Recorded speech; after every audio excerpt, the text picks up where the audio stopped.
beloved Boss Mike Cervera.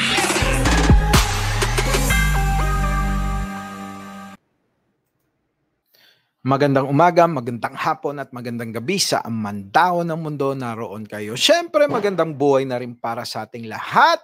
Anyway mga kababayan, at ngayon ako namimiss ko tong si Senator Lacson. Sayang lang talaga at hindi naging panahon yung kanyang pagtakbo. Pero alam niyo mga kababayan, kung ako lang gusto ko talaga si Senator Pampelo Lacson . Sa totoo lang. Kung mapagbibigyan lang, sana kung kaya pa niyan tumakbo ulit. Oo, at ang magandang tandem si Secretary Gibo. Yan ang mga tingin ko, tingin ko na malaking talagang ma magiging magandang tandem pagdating sa politika. Anyway, sabihin na natin lahat na nagkamali ang marami nating kababayan sa pagpili nga sa ibang mga kandidato diyan. Yung iba nagsisisi na binoto si Bongbong Marcos, marami rin na nagsisisi na bakit itong si Sara binoto nila, at iba pang mga politikong naiboto nila. Pero mga kababayan, aminin man natin at hindi, lagi niyong tatandaan kahit sino po ang umupo, kahit sino pong mailuklok, magnanakaw at magnanakaw yan.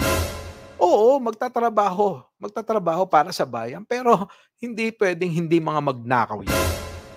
Diba? Kaya nga, eto, pakinggan natin at na-miss ko itong si Senator Lacson. Ano sabi? Iginiit ni dating Senador Panfilo Ping Lacson na tama ang pagkakakulong ng Kamara sa mga anchors ng Sunshine Media Network International na sina Jeffrey Celis at dating NTF-ELCAC spokesperson Lorraine Badoy.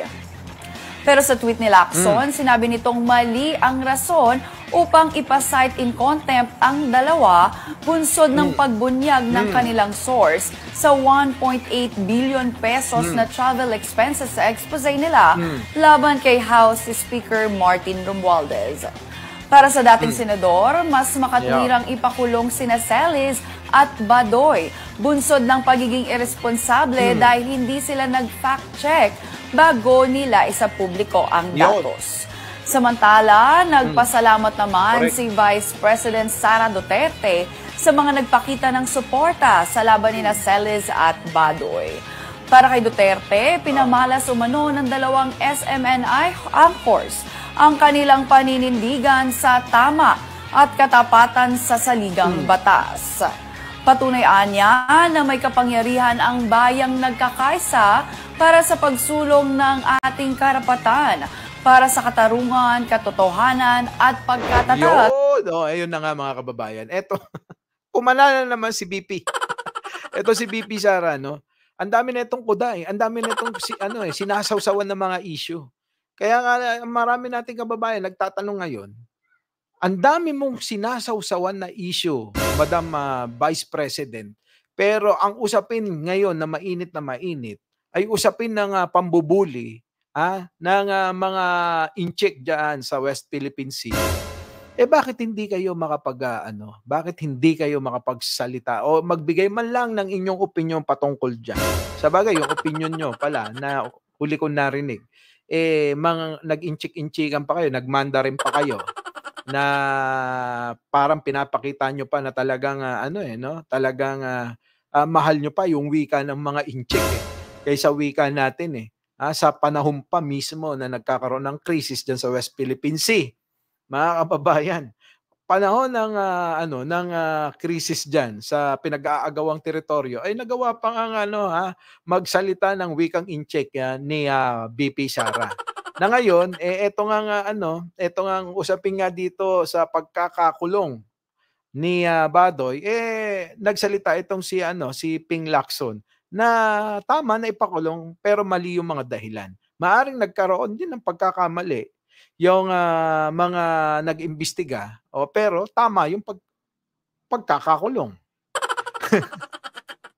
Anyway, mga kababayan, ako naman sang-ayon din naman kay Ping Lacson. Maaari nga nagkaroon ng pagkukulang ang Kongreso o mali yung ginawa nilang dahilan. Pero tama naman na ipakulong nila itong dalawa dahil nga sa pagbabalita nila.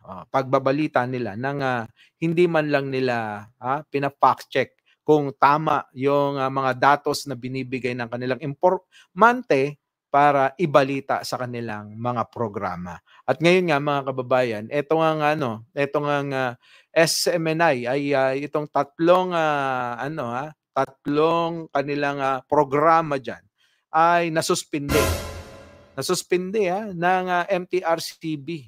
Ngayon mga kababayan, sa balikan muna natin bago tayo pumunta diyan. Sa sausaw na naman ni Sara dito sa usapin, na parang kinukonsinti ni Sara Duterte itong ginawang pagbabalita na fake news. Na ngayon ay maraming ang mga kababayan tayo na tinutulig sa ito na talaga namang maling-mali yung kanilang ginawa na pagbabalita. Yung intensyon ng pagbabalita maling-mali na para bang inaakusahan na nila yung speaker ng Kongreso na talagang 1.8 billion yung kanilang ginastos. Na ngayon nga ay kung sabihin ng iba talaga naman na nagtatanong lang, hindi po Kung inyong i-analyze napanood na natin noon pa man sinasabi na nga natin na maling-mali.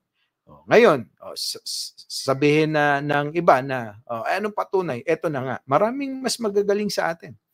Tulad nitong MTRCB na ang chairman diyan, ang chairwoman diyan sa MTRCB ay anak ni dating Senate President Tito Soto, nakaalyado ni dating Pangulong Duterte.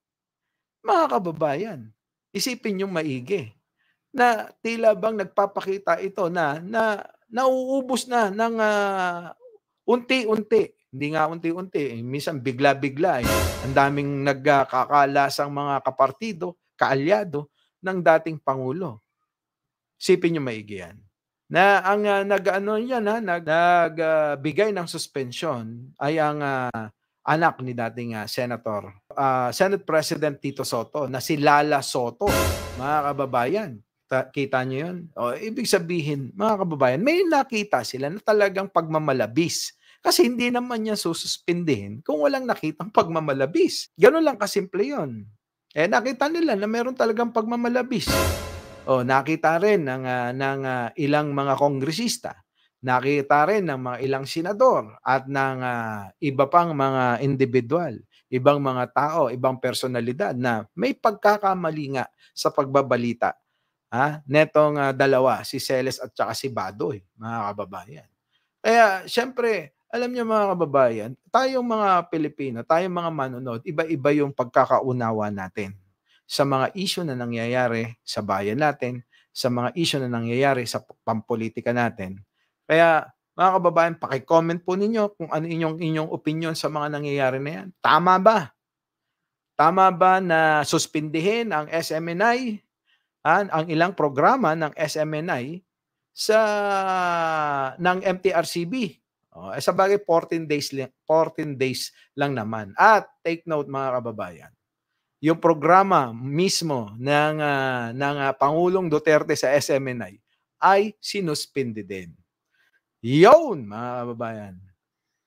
Muli, magandang umaga, magandang hapon, at magandang gabi sa amandako ng mundo. Naroon kayo. Mike Cervera po nagsasabing, mahalin natin ang ating kapwa, ipagdasal nating lagi ang ating bansa. Our beloved Boss Mike,